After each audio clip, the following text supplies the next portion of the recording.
그럼 한번 봐보죠.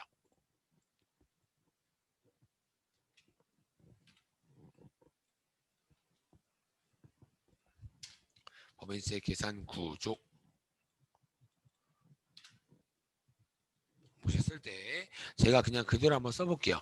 결산서상 이거 여러분들 법인세 계산 구조 31페이지에 밑에 표로 이렇게 나와 있죠. 조그맣게 이거 무조건 별표 쳐놓으세요. 그래도 아시겠죠? 별표 꼭 쳐놓으셔야 됩니다. 결산서상 당기 순이익이라고 나와 있고요. 그 다음에 플러스 입금 산입 손금 불산입이라고 나와 있고요. 손금 마이너스 손금 산입 입금 불산입 맞아요. 그렇죠? 그 다음에 여기서 계산이 들어가면 밑에 뭐 손금 산입 입금 불산입 밑에 여러분들 플러스 기부금 한도 초과액이라고 나와 있나요? 그렇죠? 요거는 제가 일부러 안 쓰겠습니다. 안 쓰는 이유는 나중에 기부금 파트 할 때 제가 말씀을 드릴게요. 그냥 우선 그냥 대표적인 틀만 좀 배우자고요. 아시겠죠? 원래 이 기부금 한도 초과액 말고도 기부금 2월액 송금 산입 뭐 이런 얘기도 있어요. 근데 그런 얘기는 기부금 파트에서 말씀을 드릴 거니까 그냥 틀만 우선 좀 보겠습니다. 그래서 여기서 하면 각 사업연도 소득 금액이 나온대요.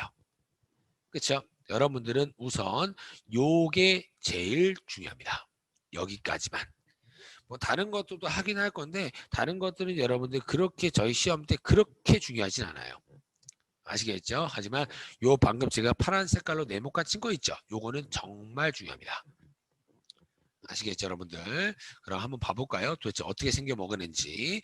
우선 결산서상 당기순이익은 여러분들이 알고 있는 손익계산서 얘기하는 겁니다. 손익계산서. 아시겠죠? 손익계산서는 여러분들 뭐에서 뭘 빼서 계산해요? 수익에서 뭘 빼죠? 비용을 빼죠. 그렇죠? 그러면 똑같이 한번 써볼게요. 수익에서 비용을 뺀다라고 치겠습니다. 똑같이. 수익에서 비용. 맞아요. 수익에서 비용 빼는 거 다들 알고 계실 겁니다. 이걸 모르면 안 되죠. 그렇죠? 그러면 수익은 뭐예요? 번 돈이었고요. 비용은 뭐였어요? 쓴 돈이었잖아요. 맞아요.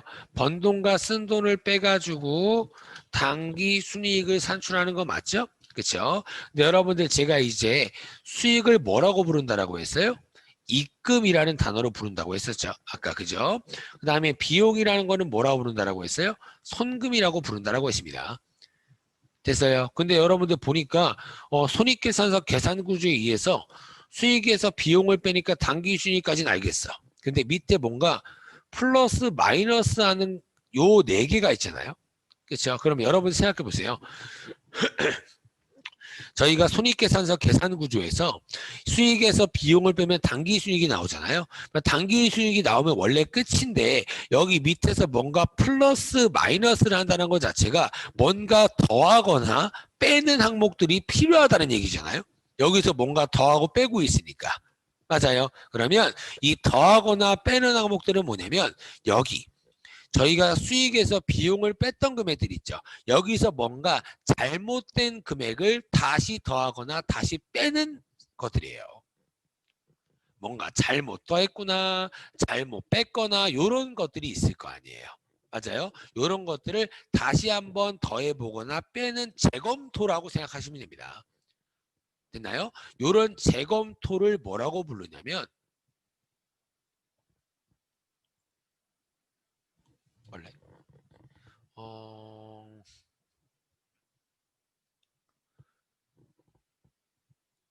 여기다가 쓸게요, 여러분들.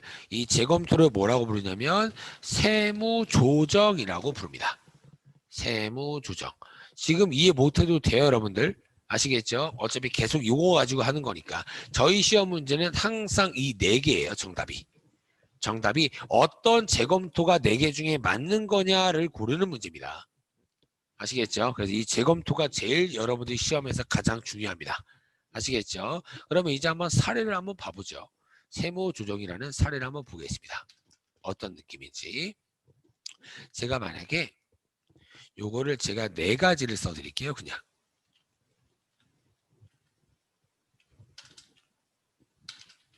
네, 요렇게 하겠습니다. 요거를 표로 할까요? 표로?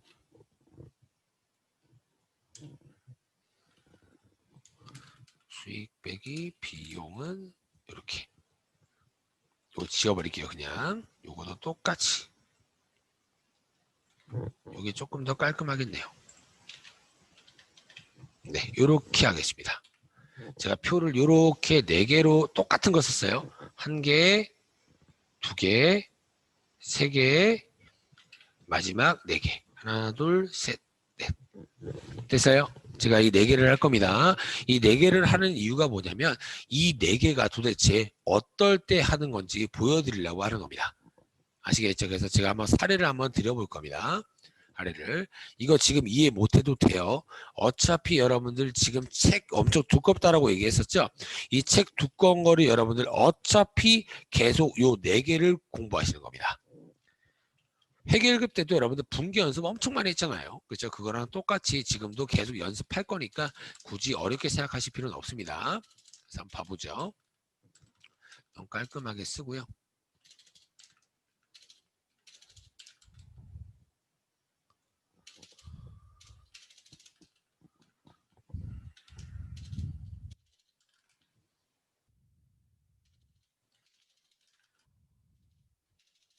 네, 됐습니다. 이거 혹시 모르니까 지워질 것 같아서 이걸 적어 놓을게요. 네, 보세요. 여기에서는 제가 입금 산입이라는 항목을 한번 볼 거고요. 여기서는 손금 불산입이라는 항목을 볼 거고, 여기서는 손금 산입, 여기는 입금 불산입. 요렇게 4가지 맞죠? 4가지를 여기다가 하나, 둘, 셋, 4개를 쓴 겁니다. 요거는 앞에 제가 여기다 써놨지만 더하는 항목에 써놨죠? 여기다가 그냥 플러스라고 한번 해볼게요. 요 송금불산입도 더하는 항목이라고 제가 썼습니다. 여기 더하는 항목. 그다음 여기는 빼는 항목이었고요. 여기도 빼는 항목입니다. 그럼 뭔가 왜 빼는지 한번 보자고요. 4가지의 사례로.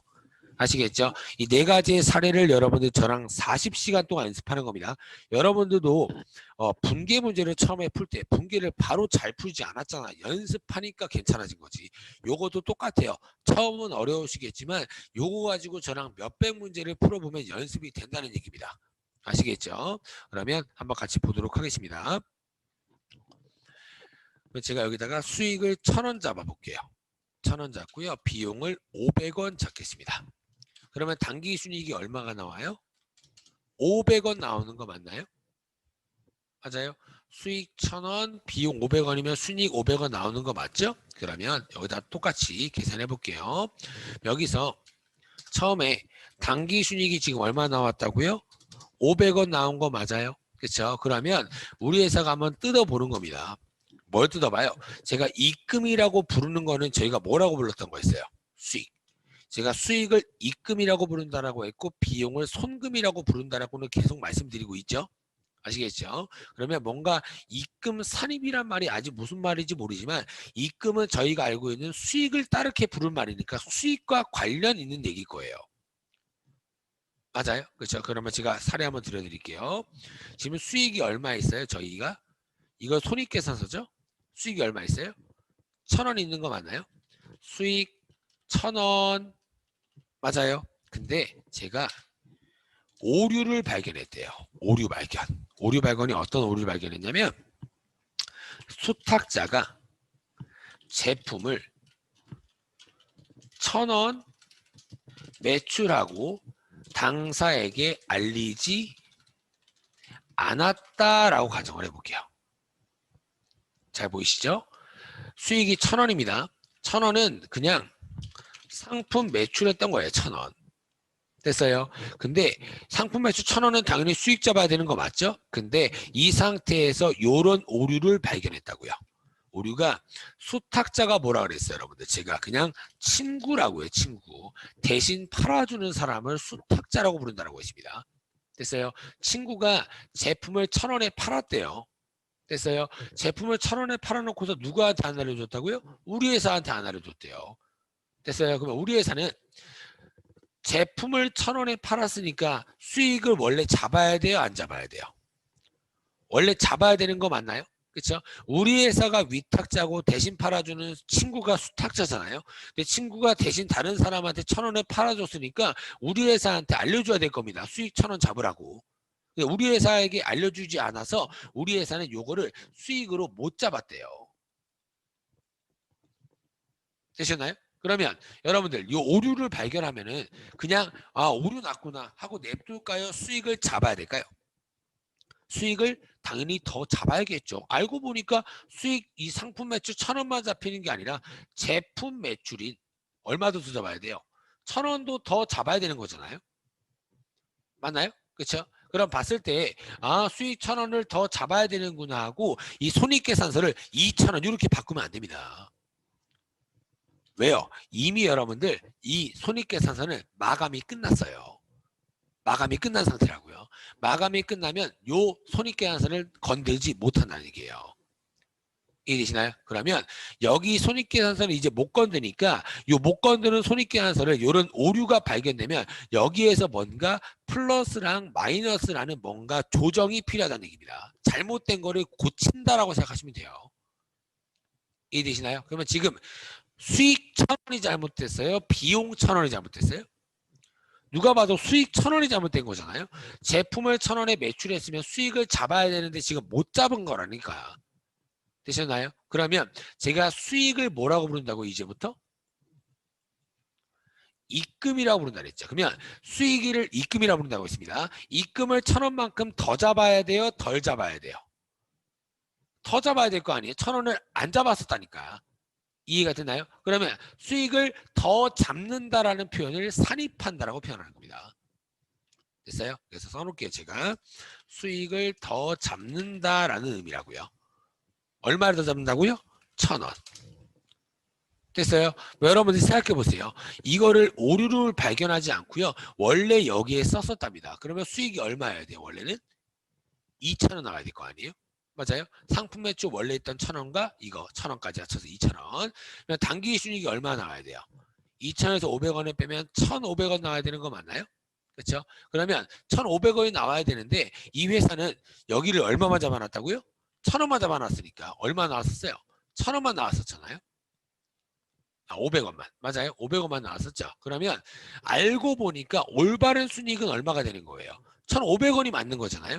근데 올바른 순이익이 1,500원인데 이 손익계산서를 내가 뜯어서 고칠 수가 없으니까 여기서 뭔가 조정을 해줘야 된다고요.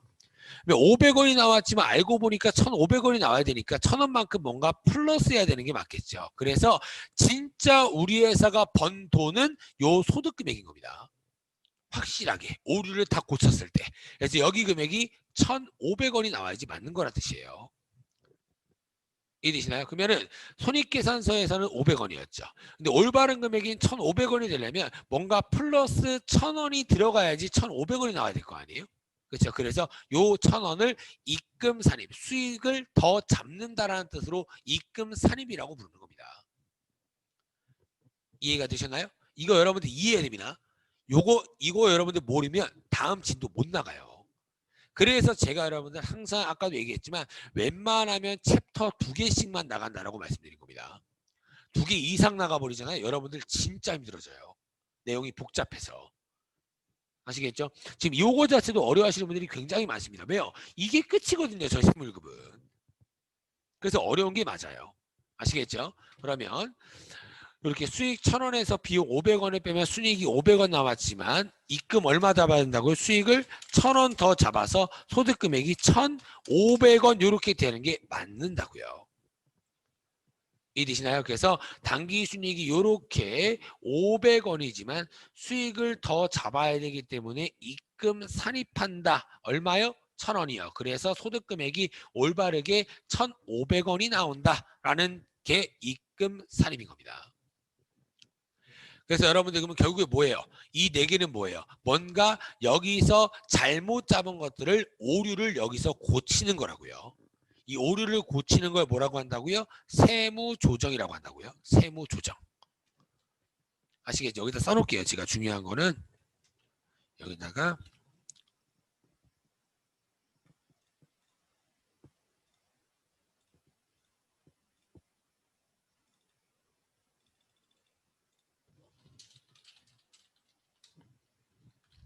세무 조정.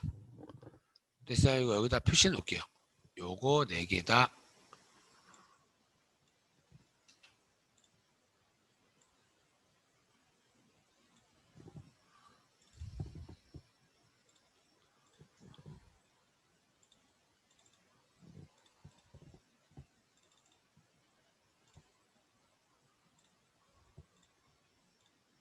네. 세무 조정. 정말 중요합니다. 법인세법을 공부하신 분들도 있을 거고 안 하신 분들도 많겠지만 법인세를 공부하셨던 분들도 다 알 겁니다. 세무 조정이 얼마나 중요하고 어려운지 아실 거예요. 아시겠죠? 그래서 여러분들은 요게 다예요. 그냥 이 법인세법은. 어차피 여러분들 제가 실기가 5문제 나오고 30점이라고 했죠. 그 5문제 제가 이 문제는 정답이 요겁니다라고 항상 말씀드릴 겁니다. 그러면 이 문제가 나올 때 정답은 요거구나라고 알고 계신 분들은 다 맞춥니다. 그러니까 실기는 걱정하지 말라고요. 이해되시나요? 하지만 실기를 풀던 안 풀던 세무1급을 합격하던 불합격하던 요 세무 조정은 알아야 여러분들 연봉이 높아져요. 아시겠죠, 여러분들? 그래서 뭔가 오류를 발견했을 때 뭔가 고치는 게 요 4개 중에 하나다. 있었나요? 4개를 고치는 4개 중에 하나인 겁니다. 근데 지금 제품을 1,000원에 매출했으면 원래 수익을 잡아야 되는데 수익을 못 잡았구나. 어디서요? 손익계산서에서. 손익계산서에서 못 잡은 거는 어디서 한다고요? 여기서 뭔가 조정을 한다고요. 요게 세무 조정. 지금 수익을 잡을 거니까 수익을 입금이라 부르고 잡을 거니까 산입이라 부른다. 되셨나요? 그러면 지금 여러분들 입금 산입이라는 건 순이익에서 플러스 하는 항목이에요? 마이너스 하는 항목이에요? 더 잡을 거니까 플러스 맞아요. 그래서 입금 산입을 뭐라고 부르냐? 이렇게 가산 조정이다라고 부르는 겁니다. 단기 순이익에서 가산하는 조정이다라는 뜻이에요. 이해가 되셨나요? 됐어요? 제가 여러분들 요 사례 썼죠. 요 사례가 실제 시험 문제예요. 됐나요? 제가 실제 시험 문제를 제가 뭐 2년 넘게 가르쳐 봤으니까 알 거 아니에요. 실제 문제를 사례를 들고 여러분들한테 설명을 드리는 거니까 요 사례도 여러분들이 조금 기억해 주시면 될 것 같습니다. 요거를 그러면 외우라는 건가요? 외우지 마세요. 그냥 요런 거구나 하고 이해하고 넘어가라고요, 그냥. 나중에 뭐 실기 문제 풀 때 요거 뭐 똑같 비슷한 거 나오겠죠. 그때 한번 다시 보는 겁니다, 저랑. 어쨌든 요 파일 제 카페에 올린다라고 했잖아요. 아시겠죠? 요런 파일 여러분들 쉽게 줄 수 없습니다. 원래 이 파일 못 줘요. 저도 원래 지금 책을 만드는 사람이기 때문에 여러분들한테 뭐 파일을 막 줄 수는 없습니다. 막 줄 수 없지만 그래도 여러분들이 조금이나마 합격할 때 도움이 되고자 제가 카페에 올려드리는 거니까 여러분들 이거 꼭 보시고 제가 그래서 여러분들 제가 저번에도 제 카페 회원가입하라고 말씀드렸죠. 이제 제 카페 회원가입하신 분들이 제 학생분들밖에 없습니다. 제 외부인을 가입을 안 시켜줘요. 그래서 여러분들이 제가 아마 그 이 파일을 볼 수 있는 사람들이 아마 회원가입을 된 사람만 보게 할 겁니다. 그러니까 꼭 회원가입하시고 제가 아까 어디서 올린다라고 아까 말씀을 드렸죠? 그래서 어디서 올리는지는 이따가 한 번 더 말씀을 드릴 거니까 거기서 여러분들이 월요일날 확인하셔서 공부하시면 될 것 같습니다. 아시겠죠, 여러분들? 됐죠? 그 다음에 요거도 한번 볼까요? 요거 손금 불산입입니다. 손금 불산입. 손금은 뭐라고 했어요? 제가 비용을 다르게 부르는 말이라고 했고 여기도 써놓을게요. 입금을 수익을 다르게 부르는 말이다 라고 아까 말씀을 드렸습니다. 그럼 뭔가 손금 비용을 불산입하겠다라는 거니까 산입하는 거랑 뭔가 반대가 되겠죠. 산입은 뭐였어요? 더 잡는다. 불산입은 뭐겠어요? 잡았던 걸 뺀다는 뜻입니다. 그 왜 잡았어? 이런 뜻이라고요. 이해되시나요? 산입은 잡는다. 불산입은 그거 왜 잡았어? 다시 돌려놓을 거야. 이런 느낌인 거예요. 이해가 되나요? 그래서 한번 자 여기다 써놓을게요. 항상 여기다가 산입이라는 표현은 뭐라고요? 입금 산입을 써놓을게요. 입금 산입의 정의를 한번 써놓을 겁니다. 입금 산입의 정의.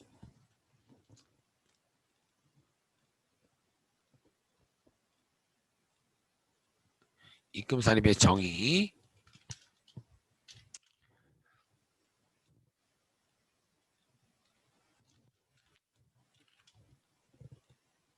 정의 뭐예요? 손익계산서에서의 수익으로 계상했어요, 안 했어요? 계상하지 않았지만 세법상 입금으로 바라본다. 입금으로 계상한다. 똑같은 말이에요. 방금 의미 똑같죠? 이 1,000원만큼 손익계산서에서 수익을 잡았었나요? 안 잡았다라고 했잖아요. 그렇죠? 계상하지 않았지만 세법상은 이거 번 돈 맞잖아. 입금 맞잖아. 입금 맞으니까 입금을 잡아줄 거니까 입금 산입이라는 조정이 나온다고요. 이해되시나요? 요게 제일 중요할 겁니다. 아시겠죠? 입금 산입. 제가 불산입 좀 한번 볼까요? 송금 불산입. 제가 또 사례를 하나 좀 말씀을 드리겠습니다. 똑같이 회사가 1,000원 잡았고요. 비용을 500원 잡았다라고 칠게요. 단기 순이익은 얼마가 나와야 돼요?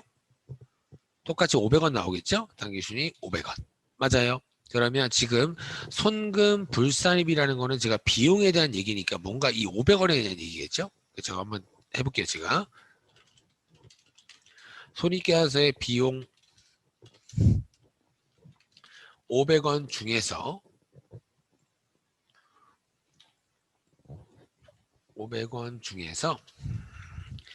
200원은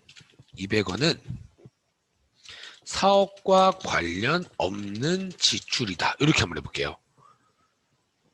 됐어요? 그럼 여러분들 생각해 보세요. 비용이 500원이나 커지면 국가는 좋아할까 안 좋아할까요? 국가 입장에서. 당연히 안 좋아합니다. 왜요?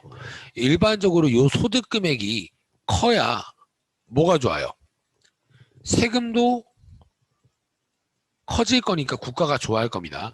그러면 국가는 무조건 뭐가 싫어요? 비용에 대한 뭔가 규제가 심해지는 겁니다. 야, 그거 왜 뺐어? 빼면 안 돼. 이거 빼버리면 우리가 세금 조금 걷잖아. 이런 식으로 나온다고요. 그래서 국가는 대부분 비용에 대한 규제가 심하기 때문에 제가 제일 잘 나온다는 게 손금 불산입이라는 게 제일 잘 나온다라고 말씀을 드린 겁니다. 뭔가 회사가 비용으로 뺐지만 그거 빼면 안 돼. 라는 규정이 가장 심하다는 얘기예요. 아시겠죠? 그래서 여러분들 뭐 아는 비용 뭐 있어요? 접대비, 기부금, 감가상각비 그런 것들 있죠. 그런 거 다 한도가 있어요. 이 접대 이렇게 많이 했냐? 안 돼. 그거 다 인정 안 할 거야. 얼마나 인정 안 할 거야. 요런 얘기들을 저한테 뒤에서 하나하나씩 배우시는 거예요.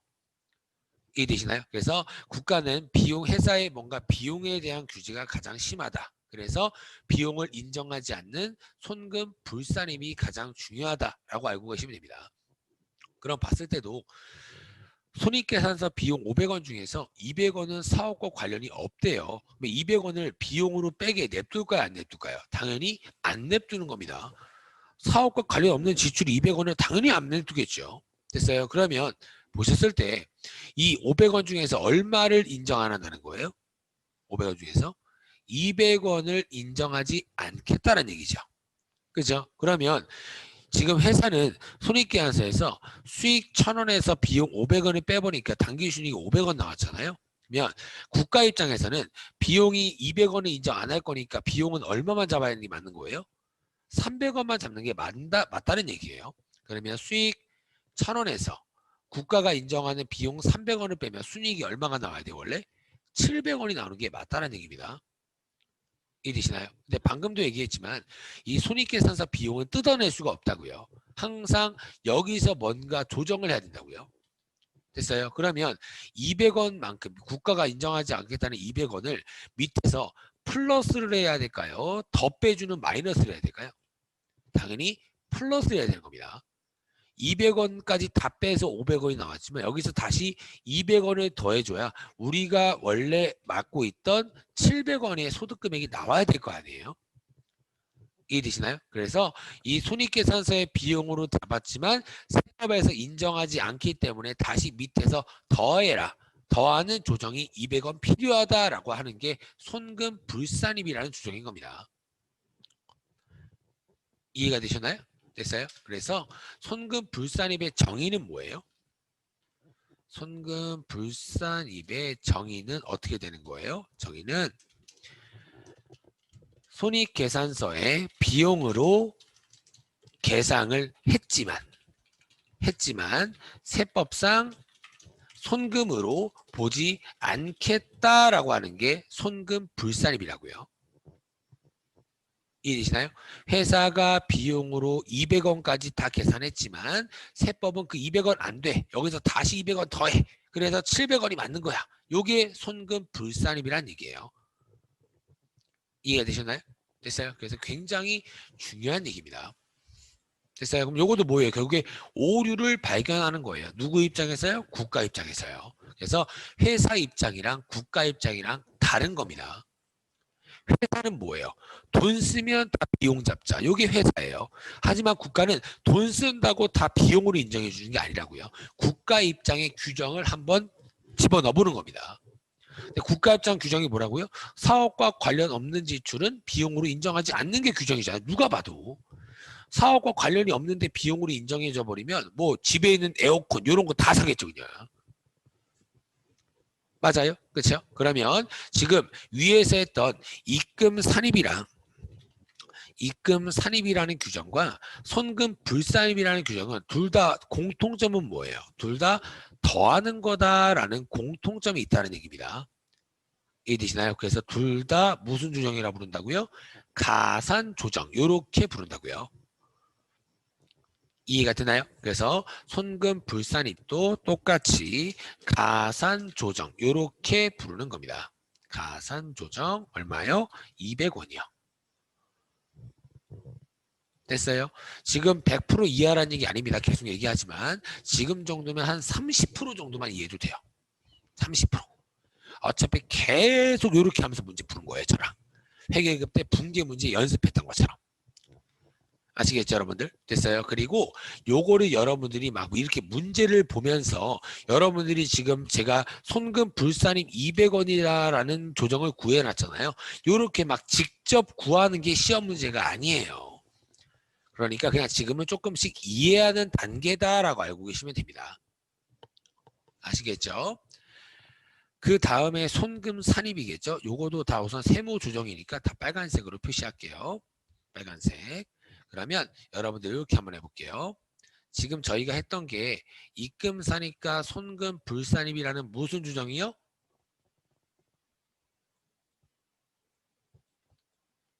가산 조정이라고 말씀드렸죠. 그렇죠? 가산 조정이고 지금 하는 손금 사니까 입금 불산입은 여러분들 여기 조정해서 다 빼는 거잖아요. 그럼 무슨 조정일까? 얘네는 차감 조정이 되는 겁니다. 차감 조정. 됐어요? 그러면 제가 위에서 가산 조정을 설명드렸고 이제 밑에서 차감 조정을 설명드릴 거잖아요. 여러분들은 비중으로 따지면 가산 조정이 거의 90%예요. 여러분들 시험에서. 차감 조정은 한 10%밖에 안 됩니다. 이해가 되시나요? 그래서 여러분들은 가산 조정이 좀 더 중요하구나. 좀 더가 아니죠. 훨씬 중요하잖아요. 그렇죠? 그래서 대부분 정답은 가산 조정이겠구나. 이렇게 정도는 알고 계시는 게 조금 더 도움이 된다라고 생각이 듭니다. 아시겠죠? 그럼 이제 한번 해보죠. 송금 산입은 우선 정의부터 제가 좀 써드리겠습니다. 정의는 뭐냐? 정의는 회사가 우선 손금 얘기니까 수익 얘기예요? 비용 얘기예요? 비용 얘기죠. 손금은 비용이라고 했으니까 회사가 손익계산서에 비용으로 계상하지 않았지만 세법상 손금으로 인정한다. 요게 손금 산입이에요. 의미가 다르잖아요. 그렇죠? 이 손금불산이면 다르죠? 손금불산이면 손익계산서 비용으로 잡아놓은 거예요, 이미. 손금산입은요, 비용으로 안 잡았다고요. 손금불산입은 회사에서 비용으로 잡았지만 세법에서 인정하지 않겠다. 손금산입은요, 회사가 비용으로 잡지 않았지만 세법상 손금으로 인정한다. 여기서 안 뺐대요. 안 뺐지만 세법에서는 그거 왜 안 뺐어? 지금 우리가 빼줄게. 이게 손금산입이라고요. 이해되셨나요? 됐어요? 요거도 한번 의미를 생각해보죠. 사례가 별로 없어요. 요 차감조정 쪽은 별로 없습니다. 요런 느낌이에요. 여러분들 대손에 대해서 다들 아시죠?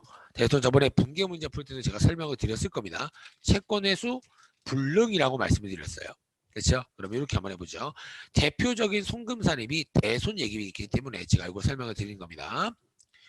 외상매출금 100원이 거래처가 100원이 대손이 발생했다 하였다. 대손 사유는 소멸시효 완성이라고 한번 해볼게요. 소멸시효 완성이라는 건 뭐였어요? 받을 기간이 끝났다. 법적으로 받을 기간이 끝난 겁니다. 법적으로 받을 기간이 끝났는데 달라고 만든다는 얘기예요. 아시겠죠, 여러분들? 그래서 소멸시효 완성은 대손 사유인 거 다들 아실 겁니다. 다 세무 2급 때 배우셨을 거예요. 맞아요. 그러면 회사가 아무런 대손 회계 처리를 안 했대요. 회사가. 하지만 세법에서는 야, 그거 대손됐으면 그거 못 받는 거야. 근데 비용 왜 안 잡았어? 우리 국가에서라도 잡아줄게. 대손상각비 100원. 대변에 대손회계처리 아시죠? 대변에 외상매출금 100원. 이렇게 세법에서라도 비용을 잡아주는 게 손금산입이에요. 됐어요? 그러면 수익이 만약에 1,000원이고 이번에 비용이 0원이라고 쳐볼게요. 당기순이익이 얼마가 나와요? 1,000원 나오는 거 맞나요? 근데 세법에서 대손된 거 얼마는 비용 잡아줄 거라고요? 100원은 잡아줄 거죠. 그러면 이 100원을 여기다가 100원 이렇게 쓰는 게 아니라고 계속 말씀드리고 있습니다. 여기다가 이렇게 100원 들어가서 소득 금액은 900원 이렇게 나오는 게 손금산입이에요. 이해되시나요? 그래서 여러분들 지금 계속 조정이라는 걸 하고 있잖아요. 이 조정은 항상 회사 입장이랑 세법 입장이랑 다른 거를 하는 거예요. 회사 입장이랑 세법 입장이랑 여러분들 입장이 똑같으면 뭐하러 조정이 필요해요? 그냥 똑같은 건데. 계속 다른 것들을 조정하는 게 세무 조정입니다. 이해가 됐나요? 그럼 이제 마지막 입금불산입 부재도 차감 조정입니다. 차감 조정. 입금불산입 또 차감 조정이라고 말씀드렸죠. 차감 조정.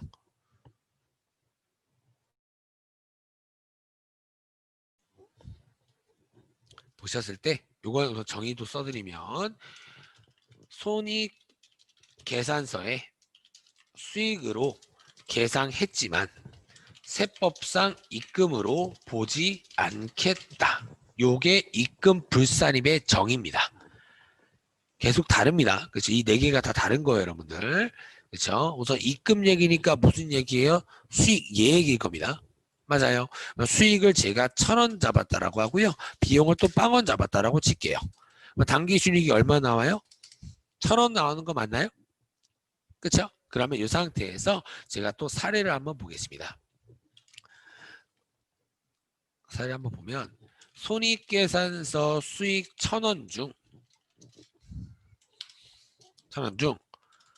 500원은 아직 수탁자가 보관하고 있는데 회사가 수익으로 매출로 계상한 내역이다 라고 한번 해보겠습니다. 됐어요? 그러면 손익계산서에 지금 수익 1,000원이 들어가 있잖아요. 그렇죠? 이 1,000원 중에서 얼마는 아직 판 게 아니라고요? 500원은 아직 수탁자가 보관하고 있기 때문에 500원만큼은 아직 수익으로 잡으면 돼야 안 돼요? 안 되는 겁니다. 맞나요? 근데 회사가 수익을 다 잡아버렸다고요. 그러면 여러분들이 봤을 때 제가 계속 얘기했지만 수익 1,000원을 500원으로 그냥 줄이나요?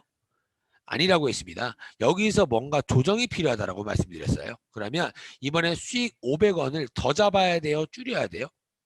이번엔 줄여야 되는 거 맞나요? 그러니까 줄여야 된다는 것 자체가 마이너스 조정을 한다는 뜻이에요. 그래서 입금불산입 쪽에다가 500원에서 우리 회사의 실제 번 돈은 500원이다. 이렇게 구하는 게 입금불산입이라는 세무조정이 되는 겁니다. 되셨나요? 이거 여러분들 제가 파일을 올려드리면 이거 계속 보면서 연습하셔야 돼요. 이게 익숙해지셔야 다음에 제가 뭐 실기 문제 풀 때마다 정답은 요겁니다라고 말씀드려도 이해가 되는 거예요. 이해가 되셨나요? 그래서 요 네 가지를 전체를 세무조정이라고 부르고요. 이 두 가지를 합쳐서 가산조정. 그렇죠? 둘 다 어차피 플러스 하는 거니까. 그래서 이 두 가지를 합쳐서 뭐라 부른다고요? 차감조정. 이렇게 부른다고요. 여러분들이 한번 생각을 해보세요. 생각을 해보시면 입금산입이든 손금불산입이든 둘 다 어차피 빼는 조정이에요? 더하는 조정이에요? 둘 다 이렇게 더하는 가산조정 맞나요? 됐어요. 그래서 저희가 프로그램에는 프로그램이 지금은 제가 하나하나씩 공부를 시켜드리고 있지만 프로그램에는 얘네 둘 굳이 구별할 필요가 없습니다. 왜요? 구별할 필요 없지. 어차피 둘 다 더하는 거니까 구별할 필요 없다는 얘기예요.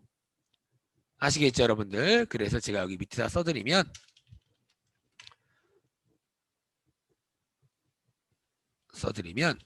가산조정인 입금산입과 손금불산입 그리고 차감조정인 입금불산입과 손금산입 요거였죠, 여러분들?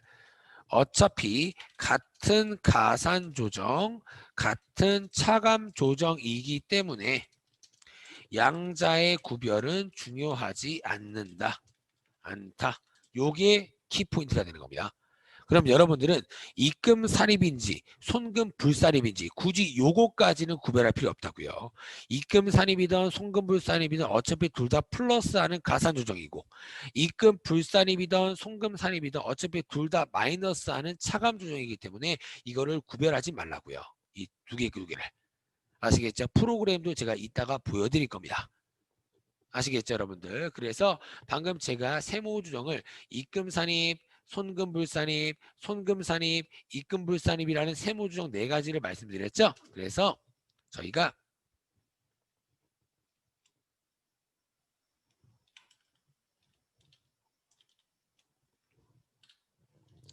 세무조정한 사항들은 소득금액 조정 합계표라는 서식에 집계됩니다. 제가 방금 이렇게 4문제를 세무조정을 통해서 풀었잖아요. 이 4개가 요 소득금액 조정 합계표라는 서식에 다 이렇게 4개가 싹 다 이렇게 들어가 있는 거예요. 이해되셨나요? 그래서 여러분들은 이런 세무조정 사항이 만약에 내가 1년 동안 세무조정한 사항들이 궁금하다라고 하시는 분들은 이 서식을 들어가면은 제가 세무조정 사항들을 확인할 수 있는 서식이라는 얘기입니다. 아시겠죠? 이따가 제가 소득금액 조정 합계표라는 서식을 보여드릴 거예요. 아시겠죠? 여러분들 보여드릴 거니까 여러분들은 요런 서식이 세무조정 사항들이 집계되어 있는 서식이구나. 요렇게 알고 계셔야 한다는 얘기입니다. 아시겠죠? 여러분들? 됐어요? 그래서 이따가 한번 보여드리도록 하겠습니다. 그래서 계산구조를 다시 한번 제가 써보면 계산구조를 한번 써보면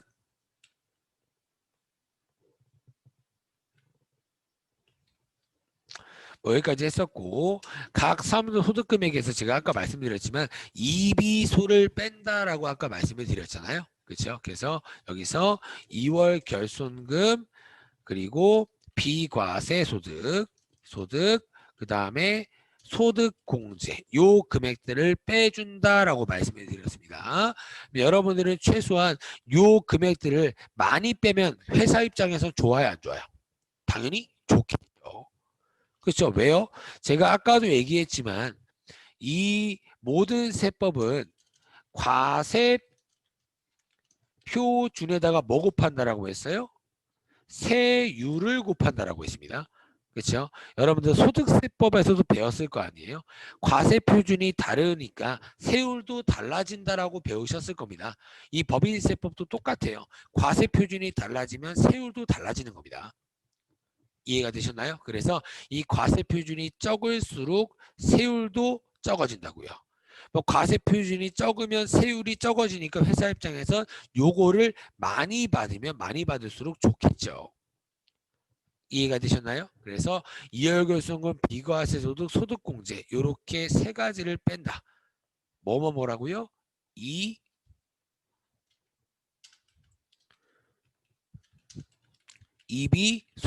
이비소를 뺀다. 왜 그러냐면 이론 대비예요. 실기에서는 안 나오고요. 이론 대비로 소득금액에서 과세 표준을 산출하기 위해서 공제하지 않는 걸 고르세요. 이렇게 나올 수가 있다는 얘기입니다. 이해되셨나요? 이월결손금에 대한 언급은 아마 내일이나 아마 설명 한번 드릴 겁니다. 아시겠죠? 근데 제가 지금은 굳이 설명 안 드리는 게 지금은 그냥 틀을 배우시는 거니까 굳이 뭐 하나하나씩 지금 뜯어볼 필요는 없을 겁니다. 어차피 저희가 진도 나가는 순서가 여기부터 연습을 끝내고 이렇게 밑으로 내려가는 순서예요. 그렇기 때문에 어차피 할 거니까 지금부터 다 할 필요는 없다라는 얘기입니다. 아시겠죠? 하지만 요거는 기억하세요. 이월결손금은 10년 이내의 결손금만 공제된다. 요거 정도는 기억을 하셔야 됩니다. 세무 2급 때 요걸 배웠을 겁니다. 기억이 안 나시는 분들은 지금부터라도 써놓기만 하세요. 아시겠죠? 뭐 책에 써 있을 겁니다. 10년 이내에 결손금만 공제된다라고 돼 있을 거예요. 근데 앞에 뭐 5년 이런 말들이 있죠. 5년 이런 것들은 뭘까는 나중에 배울 거니까 10년 정도만 기억을 하시라는 얘기예요. 아시겠죠? 그래서 이 세율 여러분들 제가 아까 위에서 여기 위에서 세율은 어디다 적어놨지? 이렇게 4단계의 세율이 있다라고 언급을 드린 적이 있습니다. 그래서요, 이 4단계가 몇 개냐? 4단계가 몇 %씩만 있냐? 이렇게 있습니다. 4단계가 10%, 10%, 20%, 22%, 25% 이렇게 4단계의 세율로 구성되어 있는 게 법인세법이에요. 됐어요. 그러면 이 과세표준 금액이 얼마인지에 따라서 10%가 될 수가 있고 20%, 22%, 25%가 될 수가 있다고요. 그럼 여러분들이 궁금한 게 뭐예요? 과세표준이 얼마일 때 이 세율이 정해지나 이런 것들이 궁금할 수밖에 없다는 얘기입니다. 근데 제가 아까도 얘기했지만 이 세율에 대해서 자세한 내용들은 이 밑에 내용들은 나중에 배울 거니까 굳이 지금은 당장 신경 쓰실 필요는 없다는 얘기입니다. 아시겠죠? 근데 여러분들이 딱 요 정도만 기억을 해주세요. 10%는 10%대는 과세표준, 과표라고 하겠습니다. 과세표준이 2억 원 이하일 때가 10%다. 요 정도는 여러분들이 기억을 조금 해두시는 게 좋을 거예요. 나중에 문제를 풀기 위해서. 아시겠죠? 지금 외우기 싫다라고 하시는 분들은 뭐 외우지 않아도 됩니다. 근데 저는 그냥 여러분들이 나중에 문제 풀 때 조금이나마 쉽게 풀기 위해서 먼저 말씀을 드리는 거니까 당연히 외우는 게 좋겠죠. 됐어요? 20%까지도 기억을 하세요. 20%까지도. 20%의 세율은 얼마 정도 벌어야 되냐? 과표 2억 초과부터 200억 이하. 여기까지가 20% 구간입니다. 20% 구간. 아시겠죠? 이 과세 표준이 얼마인지에 따라서 이렇게 세율이 달라지는 겁니다. 그럼 당연히 세율이 10%나 껑충 뛰니까 과표를 최대한 줄여야 되겠죠. 과표를 최대한 줄이기 위해선 요 공제되는 금액들을 최대한 많이 받아야 되는 겁니다. 이해가 되셨나요? 됐어요. 그래서 여러분들은 딱 요 정도만 알고 계시면 될 것 같습니다. 아시겠죠? 여기 법인세 계산 구조예요. 그래서 이제 과세 표준에다가 세율을 곱하면 당연히 뭐가 나와요? 이제부터 세액이 나오는 겁니다. 그거를 산출세액이라고 부르겠죠.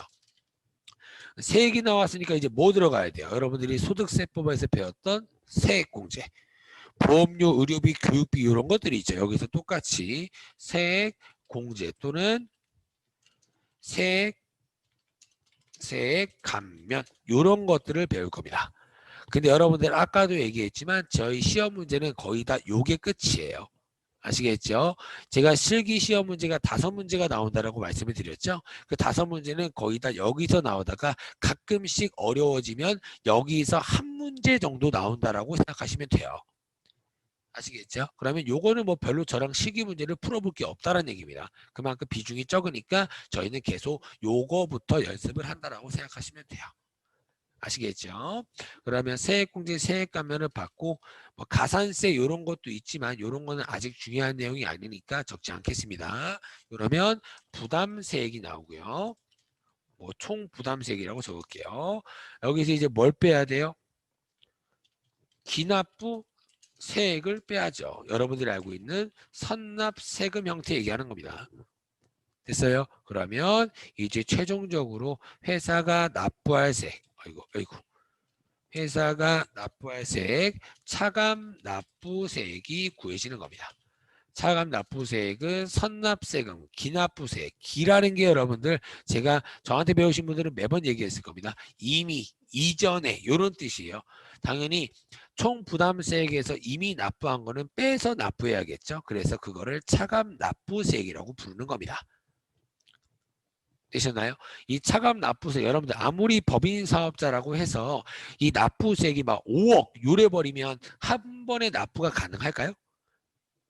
아무리 법인 사업자라고 해도 세금을 몇 억씩 내기는 힘들 겁니다. 그래서 납부세액이 얼마인지에 따라서 분납이라는 걸 적용시켜줘요.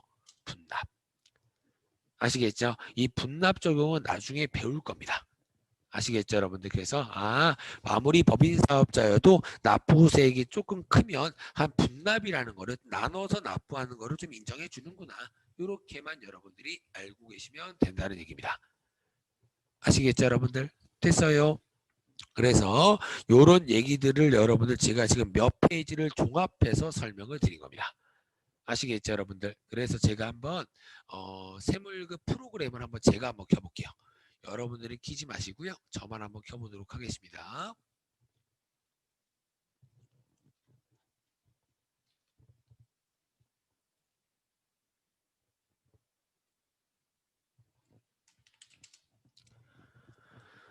네, 여기 보시면 제가 세무일급 프로그램을 켰어요.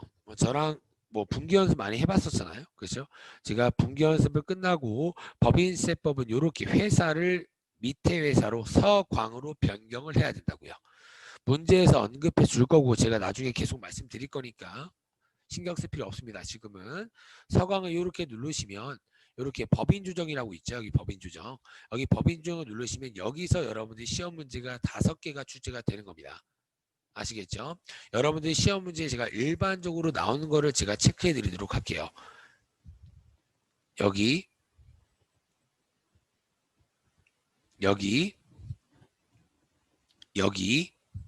우선은 여기 그 다음에 여기 여러분들이 시험 문제 5문제가 나온다라고 했죠?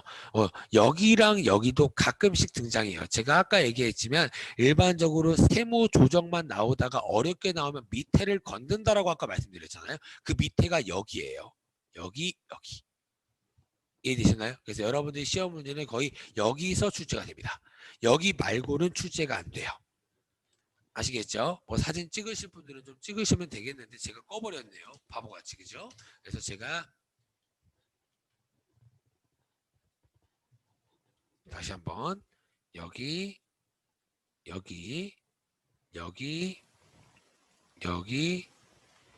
가끔씩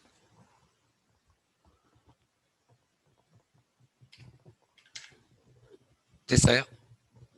됐죠? 그래서 뭐야 왜 이렇게 캡처가 안 되죠? 여기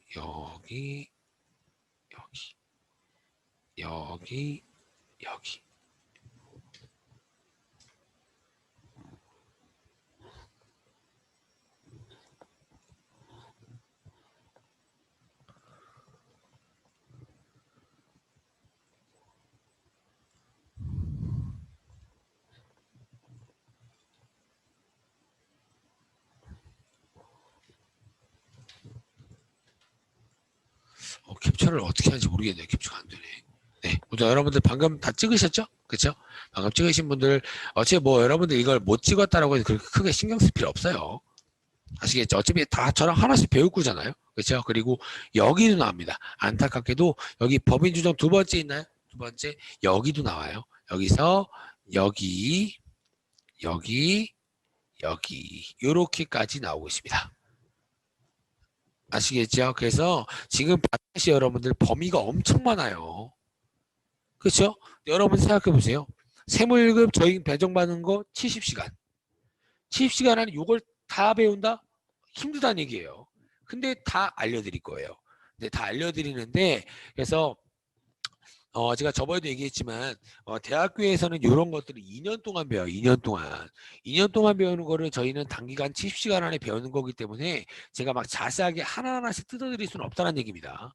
그건 어쩔 수가 없어요, 여러분들. 제가 하나하나씩 뜯어드리면 여러분들이 나중에 막 실기 막 5개를 못 배우고 시험을 보러 가는 꼴이 난다는 얘기예요. 그렇기 때문에 제가 계속 얘기했지만 중요한 것만 딱딱딱 짚고 넘어간다는 얘기예요, 실기는.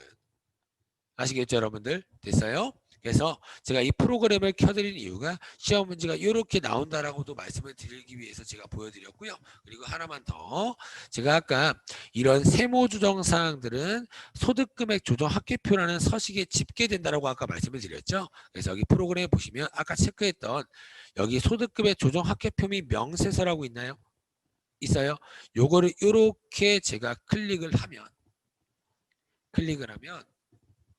이렇게 소득금액 조정 합계표라는 게 나옵니다. 모든 세무 조정 사항은 여기에 집계가 됩니다. 여기 집계가 됐어요. 그러면 제가 아까도 얘기했지만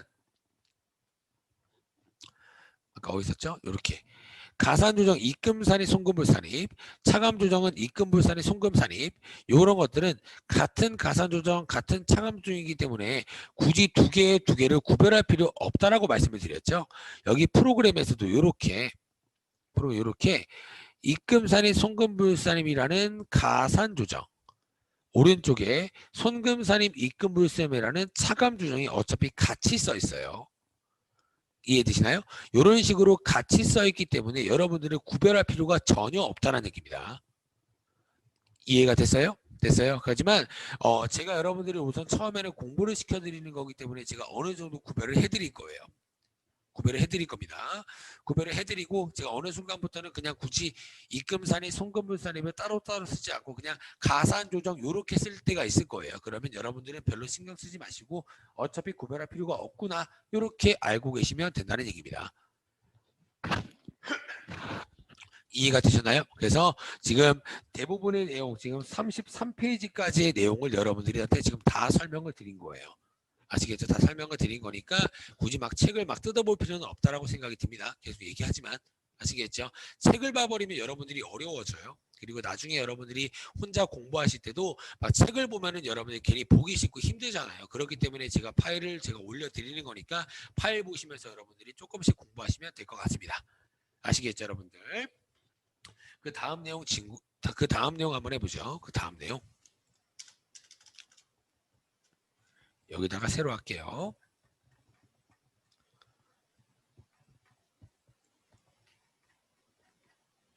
아직도 챕터 2예요. 챕터 2. 챕터 15까지 나가려면 한참 어렵습니다. 한참. 챕터 2. 챕터 2. 이제 여러분들은 저한테 지금 여러분들 계속 배운 세무조정이잖아요. 세무조정도 여러분들 종류가 있어요. 종류라는 건 방금 세무조정은 가산조정이라는 게 있었고 차감조정이라는 게 있었잖아요. 그렇죠? 가산조정은 뭐랑 뭐였어요? 입금, 산입과 손금, 불산입이었죠? 그렇죠? 차감조정은요. 손금, 산입과 입금, 불산입. 지금 제가 말하면서 쓰고 있죠. 여러분들이 이렇게 바로 떠올릴 필요 없어요. 어떻게 떠올려요? 방금 배웠는데. 그러니까 그냥 지금 제가 써드리는 거 이거 중요하다라고 하고 집에서 좀 보시란 얘기예요. 아시겠죠? 어떻게 바로 떠올려요? 방금 배운 건데. 당연한 거니까 스트레스 받지 말라는 얘기입니다. 아시겠죠? 그럼 봤을 때 이 세무 조정들을 하는 방법들이 있어요. 이 방법이 몇 개 있냐면 방법이 두 가지입니다. 두 가지가 처음에가 결산 조정 그리고 신고 조정 이렇게 두 가지가 있어요. 세무 조정을 하는 방법이 이렇게 두 가지가 있습니다. 결산 조정이라는 방법과 신고 조정이라는 방법이 있어요.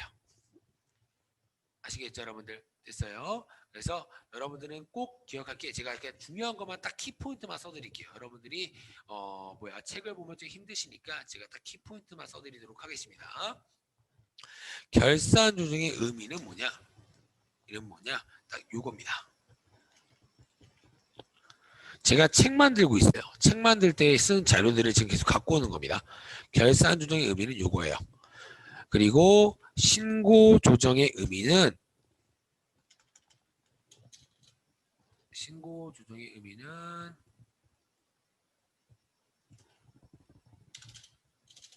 요겁니다. 결산 조정, 신고 조정. 근데 여러분들 결산 조정과 신고 조정을 막 서술하는 문제가 나오는 게 아니잖아요. 그렇죠? 그러니까 서술하는 문제가 막 나오는 거 아니니까 그냥 저랑 이렇게 공부하실 때 의미만 좀 생각해 보시면 돼요. 아시겠죠? 여러분들은 막 방금 제가 위에서 이렇게 세무조정만 대충 연습해 봤잖아요. 그죠? 세무조정 할 때마다 저 세무조정은 결산조정이라는 방법인가? 저 세무조정은 신고조정이라는 방법인가? 이렇게 떠올리는 문제가 아니라고요. 그러니까 그냥 방법이 이렇게 있다라고 알고 계시면 돼요. 아시겠죠? 그리고 여러분들 제가 아까 프로그램에서 여기를 아까 이렇게 다 체크했잖아요. 그렇죠? 이런 것들을 여기 위에처럼 과목별 세무 조정이라고 불러요. 이 과목별 세무 조정은 여러분들이 알고 있는 것처럼 계정 과목 얘기하는 겁니다. 지금 보세요. 퇴직급여, 충당부채, 대손충당금, 접대비, 재고자산, 세금과목과금 다 계정 과목이잖아요. 그렇죠? 계정 과목에 대한 세무조정이니까 여러분들이 이거 좀 중요하다고 생각을 하시고, 그래서 여러분들이 결산조정과 신고조정은 뭐냐면 지금 한번 읽어볼게요. 결산조정이란 입금 또는 송금을 결산서의 수익 또는 비용으로 계상하여 과세소득을 반영하는 것을 말한다라고 돼 있죠. 문장이 좀 어렵게 돼 있겠지만 이렇게 제가 쉽게 풀어볼게요. 결산조정이란 손익계산서에 수익과 비용으로 반드시 계상하여야만 세법상 손금과 입금으로 인정해 주겠다라는 의미예요. 됐어요? 손익계산서에 수익과 비용을 반드시 계상하여야만 세법상 손금으로 입금으로 인정해 주겠다. 회사가 수익과 비용을 만약에 손익계산서에 안 잡아놨대요. 그러면 세법에서도 입금 송금으로 아예 안 잡아주는 겁니다. 됐어요? 그래서 여러분들이 세무 2급 때까지 결산 문제 기억나시나요? 결산 문제. 그쵸? 결산 문제에 뭐 있었어요? 대표적으로 대손 추정 있었죠. 대손 충당금 설정하는 거예요. 그쵸? 그리고 또 뭐 있었어요? 퇴직급여 추계. 직원들이 퇴직했을 때 퇴직금이 얼마나 필요할까 예상하는 거였죠. 이거 퇴직급여 충당 부채였죠. 충당 부채. 맞아요. 그리고 또 뭐 있었어요? 뭐 감가상각비 등등. 이런 것들 알고 계시죠, 여러분들? 그죠? 이런 것들에 대한 개정 과목이 결산 조정이라는 세무 조정 방법으로 하셔야 됩니다. 그러면 회사가 이렇게 한번 회사가 12월 31일 날 감가상각비 100원, 대변에 감가상각 누계액 100원. 제가 항상 저한테 배우시는 분들은 제가 매번 얘기하는 게 세무 1급을 잘 하시려면 기본적인 분계를 잘 하셔야 돼요. 그래서 제가 분계 먼저 연습을 하신 겁니다. 분계를 못 하잖아요. 그러면 세무 1급 이 세무 조정도 힘들어져요. 왜 그러냐면 항상 지금 쓰는 것처럼 회사가 분계하는 거랑 국가 입장에서 분계를 비교해 봐요. 이해되시나요? 그래서 조금 더 여러분들이 분계 연습에 조금 더 연습을 하셔야 됩니다. 아시겠죠? 그러면 보세요. 회사가 감가상각비를 100원 잡았대요. 됐나요? 그러면 회사가 결국에 손익계산서에 비용으로 계상을 했다는 얘기잖아요. 맞아요? 그렇죠? 그러면 세법에서는 여러분들 똑같이 12월 30일 날 감가상각비 100원 대변에 감가상각 누계액 100원. 이건 세법상 손금이죠. 세법상 손금. 맞아요. 그러면 회사에서도 비용 잡았고 세법에서도 비용을 100원 잡았으니까 요거는 잘못된 거예요? 올바른 거예요? 회사가? 잘한 거 맞죠? 그러면 요럴 때는 세무조정이 없는 거예요. 잘했잖아요. 누가 봐도. 맞아요. 근데 요렇게 한번 보세요. 회사가 똑같이 케이스를 보여드리는 겁니다. 회사가 감가상각비랑 누계액을 아예 안 잡아놨대요. 됐어요? 아예 안 잡아놨습니다. 세법은 똑같이 12월 31일 날 감가상각비 얼마예요? 그냥 똑같이 빵원인 거예요. 감가상각 누계액도 빵원인 거고요. 왜요? 결산조정은 뭐라 그랬어요? 회사가 손익계산서에 수익과 비용으로 반드시 계상한 것만 인정해 주겠다. 회사가 아예 비용 계상을 안 했으면 세법도 오케이. 너 계상 안 했어? 오케이 빵원이야. 이렇게 하면 끝인 거예요. 이해되시나요? 이러면 똑같이 세무조정이 없는 겁니다. 됐어요? 됐어요? 한번 생각도 한번 해볼게요. 세 번째. 회사가 똑같이 이렇게 잡았대요. 이번엔 똑같이 100원 잡았습니다. 100원 잡았어요. 그러면 여러분들 감가상각비는 나중에 배울 거지만 항상 제가 세법은 뭔가 비용에 대한 규제가 심하다라고 아까 말씀드렸잖아요. 그렇죠? 비용에 대한 규제가 심함. 이게 세법이라고요. 국가 입장. 그래서 많은 비용 계정 과목에 대해서 한도를 잡아놔요. 너무 비용을 많이 계산하면 잘라버려요. 됐어요? 그러면 이번 문제에서는 제가 한 가지 케이스를 더 넣을게요. 세법상 감가상각비 한도가 50원이다라고 가정을 하겠습니다. 됐나요? 됐어요? 그러면 보세요. 회사는 감가상각비를 얼마 잡았어요? 근데 100원 잡았죠. 하지만 세법은 감가상각비 한도를 얼마만 인정해 줄 거라고요? 50원만 인정해 줄 거라고요. 그러면 누계액도 감가상각 누계액도 50원만 인정해 주겠죠. 됐나요? 됐어요? 그러면 딱 보셨을 때 세무 조정 뭔가 지금 딱 봐도 감가상각비랑은 라는 비용에 대한 얘기를 하고 있잖아요. 그렇죠? 여러분들 지금 회사가 비용을 100원이나 잡았는데 세법은 비용을 얼마만 인정해 줄 거라고요? 50원만 인정해 줄 거라고요. 그러면 비용 50원을 세법에서 더 잡으라고 할까요? 빼버릴까요? 당연히 빼버리는 겁니다. 왜 비용을 100원이나 잡았어? 한도는 50원이라니까? 이렇게 나온다고요. 됐어요? 그러면 비용을 50원 빼버리는 거 맞아요? 그러니까 비용을 뭐라고 부른다고 세법에서 이제 손금이라고 부른다고 했습니다. 손금 50원이겠죠? 산입이에요? 불산입이에요? 산입은 뭐라고 했어요? 세법에서 손금이라는 비용을 잡아준다. 불산입은 안 잡는다. 이거 뭐 나와야 돼요? 당연히 불산입이 나와야 되는 겁니다. 되셨나요? 그래서 여기에 손금 불산입 50원. 요런 식으로 제가 아까 위에서 세무적 연습했죠. 요거를 어느 정도 이해를 하셔야 요게 좀 숙달이 돼요. 그래서 제가 많은 진도를 못 나간다는 얘기입니다. 오늘 진도 쫙쫙 나가버리면 여러분들 요거 이해를 좀 더디신 분들은 계속 어려워지는 거예요. 그래서 진도는 제가 시간과 관계없이 알아서 맞출 거니까 크게 신경 쓰지 마세요. 아시겠죠? 손금불산이 50원 요렇게 하는 게 모두 다 결산 조정입니다. 그럼 뭐예요? 결국에 요거 두 개는 세무조정이 있었어요? 없었어요? 없었잖아요. 왜요? 회사가 100원 잡았다. 오케이 100원 인정. 회사가 빵원 잡았다. 아무것도 안 잡았어. 그럼 빵원해.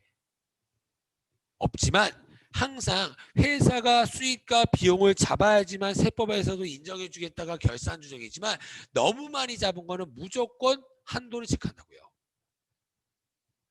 됐어요? 한도가 넘으면 무조건 인정하지 않겠다라는 불산입이라는 세무조정이 튀어나와야 되는 겁니다. 아시겠죠? 그래서 이것도 똑같이 가산조정이라고 써놓을게요. 손익계산서에 뺐던 50원을 다시 밑에서 더할 거니까. 이해가 되셨나요? 됐어요? 그래서 요거에 대해서 뭐 결산조정이 감가상각비다라고 기억하면 조금 더 좋긴 할 겁니다. 근데 여러분들 어차피 페이지에 35페이지 하단에 결산조정 사항이라고 나와 있을 거예요. 나와 있을 거니까 뭐 외우실 분들은 외우세요. 외우실 분들은. 만약에 내가 외웠다 라고 하시는 분들은 뭐 어쩌다가 나오는 이론 한 문제 정도는 맞출 수 있어요. 아시겠죠? 근데 여러분들 제가 어차피 이거 저랑 이렇게 진도 나갈 때마다 요거는 결산 조정 항목입니다 라고 말씀을 드릴 거예요. 말씀을 드릴 거니까 굳이 막 집에서 외울 필요까지는 없다라고 생각이 들어요. 그렇게 비중이 크진 않으니까. 어쩌다가 이론 2점짜리 한 문제 나오는 거 가지고 외우면 힘들잖아요.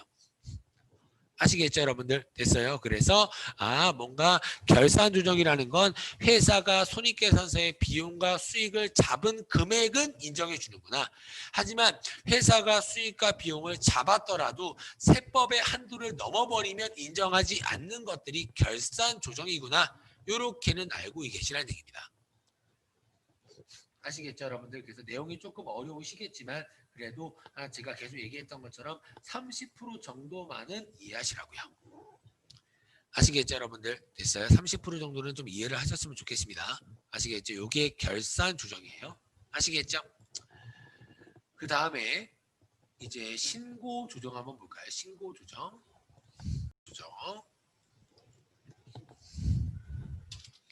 신고 조정 보겠습니다.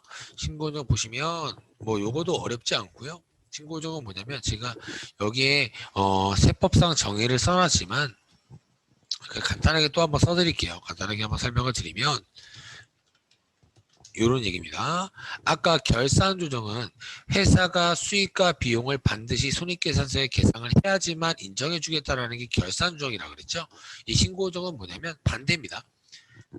손익계산서에 수익과 비용으로 계상하지 않더라도 세법에서 입금과 손금으로 인정해 주는 게 신고 조정이에요. 완전 반대잖아요. 그렇죠? 결산 조정은 장부에 계상을 해야지만 인정. 신고 조정은 안 해도 세법에서 인정. 됐어요? 면 보죠. 제가 사례를 좀 말씀을 드릴게요. 대표적인 사례가 급여입니다. 급여. 이 결산 조정은 여러분들 왜 장부에 계상을 해야지만 인정을 해주냐면 감가상각비, 퇴직급여 이런 거 다 뭐예요? 회사가 예상을 하는 거예요. 회사가 예상을 하는 거기 때문에 회사가 장부에 안 잡았다 그러면 세법에서도 너는 예상 안 했어? 오케이 냅둘게. 여기 결산 중이에요. 하지만 신고 조정은 뭐겠어요? 예상하는 게 아니라 실제로 신고가 된 금액들 얘기하는 겁니다. 됐어요? 실제로 신고가 된 금액들인데 회사가 만약에 비용 처리 안 했다? 그럼 세법에서 야 너 신고 왜 안 했어? 했었어야지. 그래 세무 조정으로 손금 잡자. 이런 얘기예요. 그래서 의미가 좀 반대라고 생각하시면 됩니다. 아시겠죠? 그래서 만약에 한번 해드릴게요. 급여 만약에 똑같이 회사가 급여 5만 원 대변에 뭐 현금 5만 원 이런 식으로 분기를 했다라고 칠게요. 항상 회사 분기랑 세법상 분기가 있다라고 말씀드렸죠. 세법상 급여도 5만 원, 현금 5만 원. 이렇게 되면 세무 조정이 있을까요, 없을까요? 당연히 없는 겁니다. 아주 잘했잖아요. 회사 입장이랑 세법 입장이랑 비용이 똑같으니까. 맞죠? 근데 보세요. 회사가 만약에 급여를 3만 원, 대변에 현금 3만 원. 됐어요? 근데 세법이 알고 있는 급여는 얼마라고요? 급여는 5만 원이라고요. 급여 5만 원, 대변에 현금 5만 원. 만약 이게 결산 조정이면 그냥 냅둬요. 회사가 3만 원 잡았으면 3만 원만 잡아. 냅두는 게 결산 조정. 신고 조정은 뭐라고요? 회사가 요렇게 조금 잡았죠. 원래 급여로 신고된 게 5만 원인데 회사가 급여 3만 원밖에 안 잡았으면 회사가 급여라는 비용을 2만 원 더 잡아준다고요. 됐어요? 그래서 세무 조정은 비용은 제가 손금이라고 했죠. 손금을 잡아준다라고 했으니까 손금 산입 2만 원 이렇게 나와야 되는 겁니다. 이해가 되나요? 그래서 이거 집에서 곰곰이 생각해 보셔야 돼요. 아시겠죠? 그 다음에 또